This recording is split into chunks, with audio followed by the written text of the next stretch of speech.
Filimkana waxa uu ku bilaabanayaa Australia gudaheeda nin iyo xaaskiisa kuwaasoo lagu magacaabo Greg iyo Heather waxayna imaadeen badda si ay doon u raacaan uguna soo dalxiisaan badda hoosteeda iyagoo rabaan inay arkaan libaax badeedyada meeshaas ku jiro. Doonwada lagu magacaabo Dave ayaa u sheegay in safarkii ugu dambeeyay uu libaax badeed cunay wiil arday ah, laakiin ayaga ma rumaysanayaan. Isla markaasna waxaa meesha imaaday ninkii doonta ku wadi lahaa kaasoo lagu magacaabo Tiger. Asigana waxa uu weydiiyey su'aalo wax uuna ogaaday inay qofna u weyn meesha ay joogaan. waa uu ku qoslaya ayagana waxay fuulayaan doonta. Inta safarka lagu jiro Tiger waxa uu sheegay sheekooyin ku saabsan libaax badeedka iyo inuu markuu dhawaaday inuu cuno, sidoo kalena ilaa yaraantiisii inuu dabaalanayo wax uuna tusay dhaawac uu u geystay libaax badeedka. Markii ay gaaraan meeshii ay rabeen Tiger waxa uu bilaabay inuu biyaha ku shubo biyo dhiiggaasi uu libaax badeedyada u soo jiito. Heatherna aad ayuu naxaysaa markii ay aragtay libaax badeed biyaha kasoo muuqday taas oo keentay inay go'aansato in aanay dooninin inay badda gasho. Tigerna wuu dejinaya wax uuna bilaabay inuu u qaado heesta shaarka ee ilmaha. Ayadana aad ay u farxaysaa ayagana waxa ay galeen shabaqa si ay libaax badeedyada u soo arkaan. Tigerna hoos ayuu u dejinayaa ayagana waxay arkayaan libaax badeedyo aad u waaweyn oo ku hareeraysan. Heatherna way argagaxday, Gregna wuu dejinayaa asigoo cabsida ka saarayo ayagana si wadajir ay u daawanayaan quruxda libaax badeedyada. Daqiiqado kadibna way soo baxayaan, Heatherna aad ay u faraxsan tahay. Silma filaan ah Tiger wuxuu soo baxsaday midi oo wuxuu dhulta ugu dhuftay Greg. Heatherna aad ay u qeylinaysaa. Maalintii xigtay gabar lagu magacaabo Zephyr taasoo ku dawaalanaysa xeebta waxayna ku raaxaysanaysay hireerka badda. Kadib ayadoo joogta dukaan raashinka waxay maqashay wiil lagu magacaabo Moses oo dalbanayo fiilooyinka bateriga, laakiin ma ka helayo. Wuxuu weydiiyey Zephyr inay ayada hayso, ayadana waxay iska dhigaysaa inay haynin. Dabadeed waxay bixisay lacag cabitaan raqiis ah, way soo bixaysaa waxayna tuuraysaa cabitaanka ayadoo ku qarisay cabitaan qaali ah gudaha koobka si ay u xado. Markii ay sii socoto waxaa arkaya Moses asigana wax uu ugu hanjabaya haddii ay ogolaan weyso inuu gaarigeeda raaco inuu sheegi doono kaashiyerka dukaanka. Ayadana waxay ku qasbanaanaysaa inay qaado. Inta safarka lagu jiray Moses aad ayuu u hadlayay taas oo keentay inay Zephyr xanaaqdo oo ay ku qayliso. Ugu dambeyntiina waxay imaadeen meesha uu gaariga yaalo. Zephyrna waxay aragtay inuu haysto loox lagu dawaashto ayagana waxa ay bilaabeen inay ka sheekaystaan jaceylka ay u qabaan inay dawaashtaan. Zephyrna waxay ogaatay Moses inuu yahay qof aad u fiican. Mosesna waxa uu khirtay in aanu u sheegi lahayn ninka dukaanka xitaa haddii ay diidi lahayd inuu raaco. Mosesna gaariga ayuu kuraya wax uuna shidayaa muusiga ayagana waxa ay muujinayaan inay muusigada jecel yihiin. Haweenkii ayaa la gaarayaa, sidoo kalena haweenkaas labadooda wax ayaa dhex marayo. Baabuurka Zerbina banaanka ayuu yeelay, Mosesna si uu u shukaansado furaha gaariga ayuu daaqad ka tuuraya. Kadibna waxay bilaabeen inay sheekaystaan ayagoo wax badan iska baranayo. Daqiiqado kadibna Moses waxa uu soo galay guriga si uu cunto u sameeyo, laakiin markii uu soo baxay baabuurka iyo Zerbi meesha ayuu ka waynayaa. Dhanka kale Zephyr waxa ay joogtay xeebta iyadoo rabto inay biyaha ku dawaalato. Waxa ay ogaanaysaa inaysan wadanin furaha baabuurka gaari meesha ka dhawaa ayna ka baaraysaa. Ayadana way isku naxdeen markii ay aragtay ninkii baabuurka lahaa, waana isla ninkii lagu magacaabayay Tiger. Asigana makawaalayo wax uuna siinayaa furihiisa dheeriga ah, waxa uuna ku ammaanay sida ay ugu dhiiratay in ay kaliya haweenkii socoto. Kadib markii Tiger uu baxay Zephyr waxa ay fariin ka heshay Moses kaas uu weydiinaya sababta ay ugu tagtay. Ayadana waxay u sheegtay inay rabto inay badda gasho. Ayadana way kala laweynaysaa inay haa dhahdo markii uu weydiiyey inuu ku soo biiri karo. Isla markaasna Tiger ayaa gadaal kaga imaanayo, madax ayuuna bac u gelinayaa. Ayadana waxa ay la halgamaysaa inay ka baxsato, laakiin Tiger ma sii deynayo ilaa ay ka sooxdo. Cirbad ayuuna ku daray kadibna waxa uu saaray qaybta dambe ee gaariga wax uuna u kaxeeyay dhanka xeebta. Eegii Dave ayaana ku qeylinayo, asigana Zephyr ayuu qaadayaa doonta ayuuna ku xirayaa. Dhowr saacadood kadib Moses waxa uu yimid badda isagoo raadinayo Zephyr, laakiin kaliya wax uu helay baabuurkeeda. Waxa uuna isku dayay inuu waco laakiin taleefankeeda gudaha baabuurka ayuu ka dhacayaa. Dhanka kale Zephyr waxa ay soo toosay qol ku xiran, gacantana ay ka xiran tahay, sidoo kalena Heather meesha ayay ku xirneed. Ayadana waxa ay bilaabaysaa inay ku qayliso in la caawiyo, laakiin qofka kaliya ee maqli kara waa Tiger kaas oo ku raaxaysanayo qayladeeda. Zephyrna waxa ay darbiga ku aragtay magaca haweeney kale taas oo ka dhigan inuu Tiger ku qoray. Ayadana in muddo ah waxa ay raadinaysaa wax ay ku furto qofka si kastaba ha ahaatee ma jiraan agagaarkeeda wax ka dhow. Heatherna waxay u sharaxday in qof aanu raadin doonin iyadoo Zephyr u sheegtay inay xaalad isku mid ah ku jiraan. Dhanka kale Moses asigoo u socda shaqadiisa waxa uu arkay gaariga Zephyr oo la sii wado. Isla markiiba waxa uu tagay saldhigga booliska isagoo u sharxay in gaariga yahay gaariga ay Zerbi ku nooshahay, sidaa awgeedna waxaa la aaminsan yahay inay ka tagtay. Booliskana wuxuu weydiiyey Moses magaca saxda ee Zephyr, laakiin asiga ma garanayo, sidaa darteedna wax warbixin lagama heli karo. Dhanka dhanka kale doonta dhexdeeda Heather way oynaysaa sababtoo ah dib uma arki doonto hooyadeed waxayna ka shalaynaysaa inay ahayd inay dhegeysto hadalka hooyadeed sababtoo ah hooyadeed ma aysan rabin inay sanadka fasaxa aado. Zeverna waxay ugu sheekeynaysaa nolosheeda waxayna u sheegaysaa inay kusoo kortay guriga carruurta lagu xanaaneeyo kadibna ay kasoo carartay oo ay Australia usoo baxsatay sidoo kalena ay ku jirtay xabsi dhaqan celin ah. Zeverna way la kaftamaysaa Heather ayna ka qosolsiinaysaa isla waqtigaasna Zever waxay ogaatay in Heather dharkeeda uu leeyahay bir ayadana waxay ka dalbanaysaa inay siiso ayadana way siinaysaa. Zeverna inta ay ka furaysay birta Tucker ayaa silma filaana u soo galayo Heather ayuuna cuno iyo biyo siinaya kadib meel u dhow meesha ay birta ku qarasay Zever ayuu fadhiisanaya wax uuna uga hadlaya libaax-badeedka iyo khataraha uu leeyahay. Kadib markuu baxo Zever waxay dib ugu celisay dharkeeda ayadana waxa ay bilowday inay birta furto. Si kastaba ha ahaatee waxa ay dareemaysaa wareer birta ayaana dhulka ugu dhacayso waxa ayna u muuqataa in Tiger uu biyaha wax ugu daray sababtoo ah Heather way suuxday. Tuckerna dib ayuu soo noqonayaa birta ayuuna ka qaadayaa. Daqiiqado kadibna Zever waxa ay soo toostay iyadoo kursi ku xirxiran Tuckerna kaamiradiisa ayuu meesha dhigaya sidoo kalena Heather waxa ay ku xiran tahay silsilad wiish ah. Tuckerna wuxuu Zever u sheegay in uusan ilaahay cirka joogin oo uu joogo badda hoosteeda taas oo ula jeedo in ay khatarta badda hoosteeda ku jirto sidoo kalena inuu Zever hore ula socday oo uu arkay iyadoo badda ku dawaalanaysa markaas kadibna in uu bilaabay inuu la socdo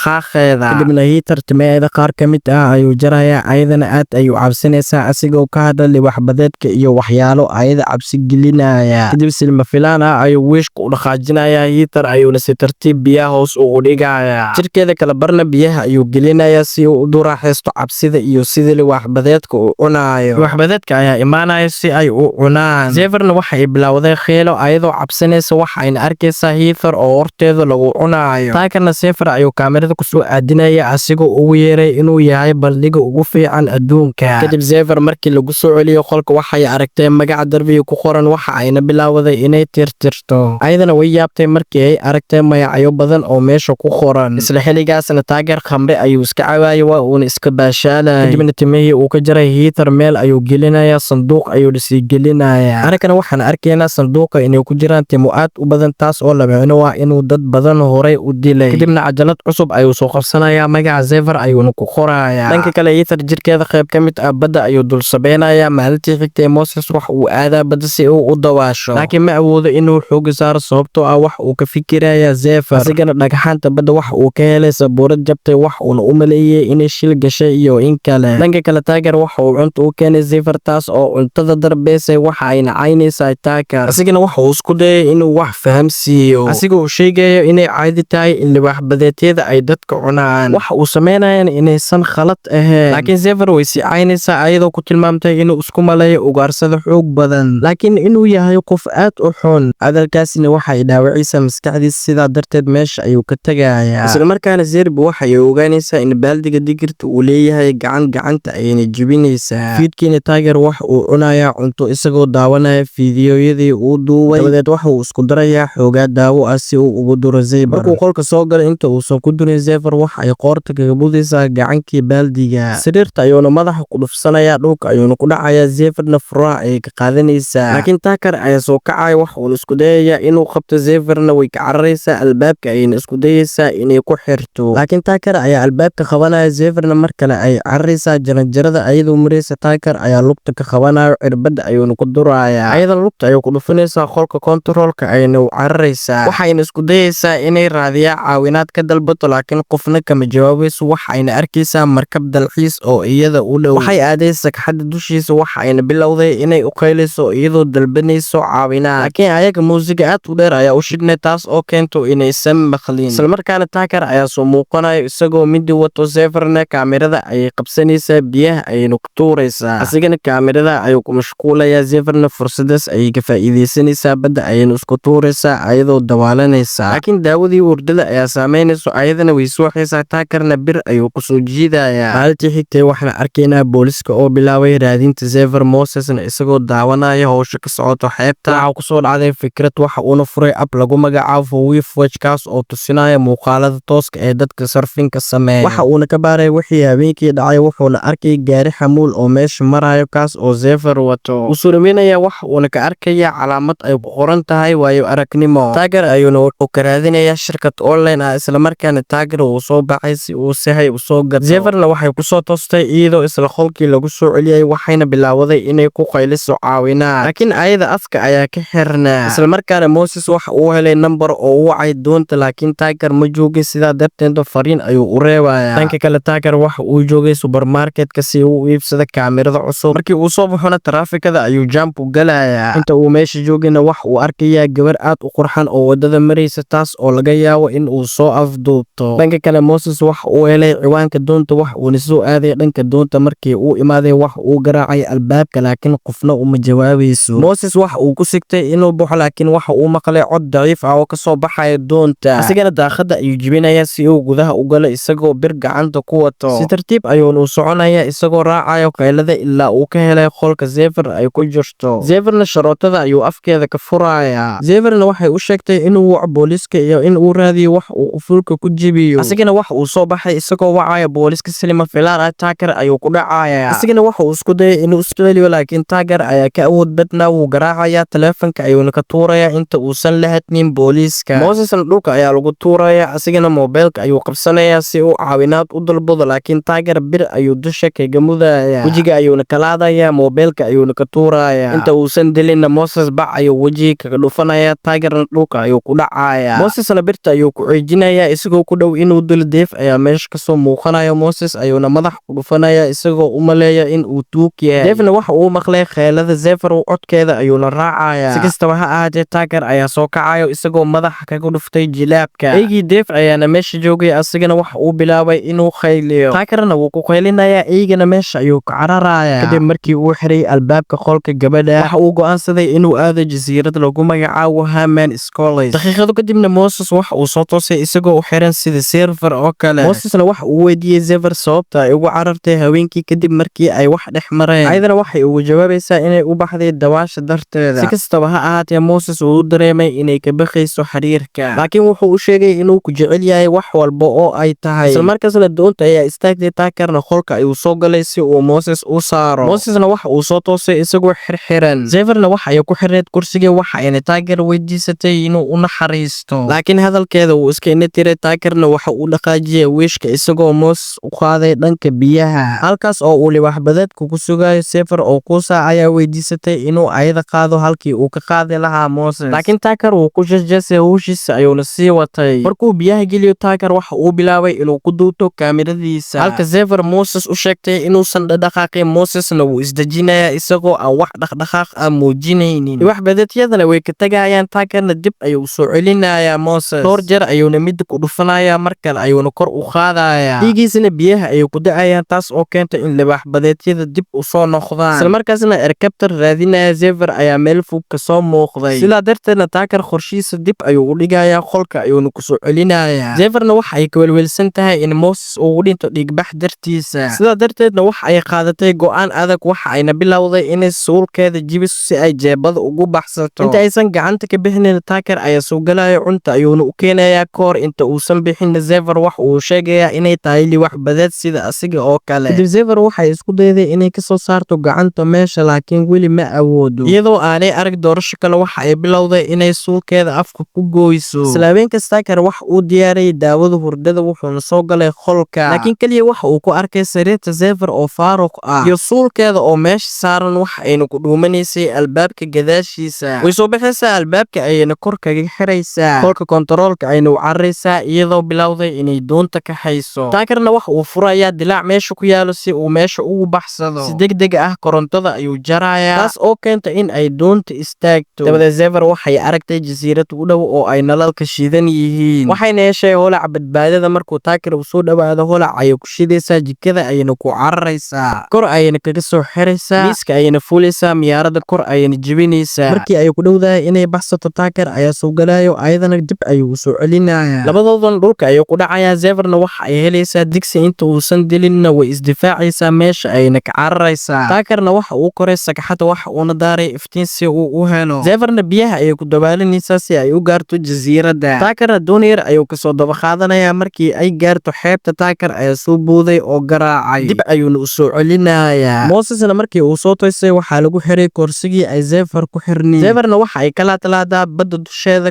Tigerna biyo ayuu ku shubayaa si ay u kacdo. Kadibna waxa uu bilaabay inuu ka hadlo kalluunka libaax-badeedka ayaana meesha kasoo muuqanaya, sababtoo ah Zephyr dhiigeeda ayaa biyaha ku da'ay. Tuckerna biyaha ayuu hoos ugu dhigayaa, sidoo kalena waxa uu diyaarsanayaa kaamiradiisa. Markuu libaax-badeedku soo dhawaadana way laadaysaa, askana wuu ka leexanayaa. Tucker oo aad u xanaaqsan ayaa qabsanayo birtiisa si uu libaax-badeedka ugu caraysiiyo, laakiin libaax-badeedka birta ayuu biyaha kaga tuurayaa, isla markaasna Zephyr birta ayay qabsanaysaa. waxayna isku dayaysaa inay libaax-badeedka iska celiso, laakiin libaax-badeedka waa la waynayaa. Zephyrna waxay isticmaalaysaa birta si ay wiishka ugu korto. Si kastaba ha ahaatee, libaax-badeedka hoosteeda ayuu kasoo muuqanayaa. Tuckerna ayada ayuu ka nixinayaa, taas oo sababta inay biyaha ku dhacdo. waxayna arkaysaa libaax-badeedka oo dhankeeda usoo socda, ayadana wax dhaqdhaqaaq ma samaynayso, libaax-badeedkana wuu ka tagayaa. Zephyrna waxay awoodaysaa inay doonta gadaal ka soo korto iyadoo dhuumanaysa. waxayna helaysaa qoriga falaarta Tucker ayayna ku tuuganaysaa, biyaha ayuuna ku dhacayaa. libaax-badeedka ayaana soo muuqanaya. Tuckerna waxa uu isku dayayaa inuu doonta soo koro, laakiin libaax-badeedka ayaa jiidanayo, wax walbana kaamirada ayaa duubaysay, sidaas ayuuna ku dhimanayaa. Zephyrna xariga qoriga ayaa lugaha ka jiidayo, sababtoo ah qoriga ayay gacanta ku haysay, biyaha ayayna ku dhacaysaa. Si kastaba ha ahaatee, doonta ayay dib ugu soo noqonaysaa, holac badbaadada ayayna kor u tuuraysaa.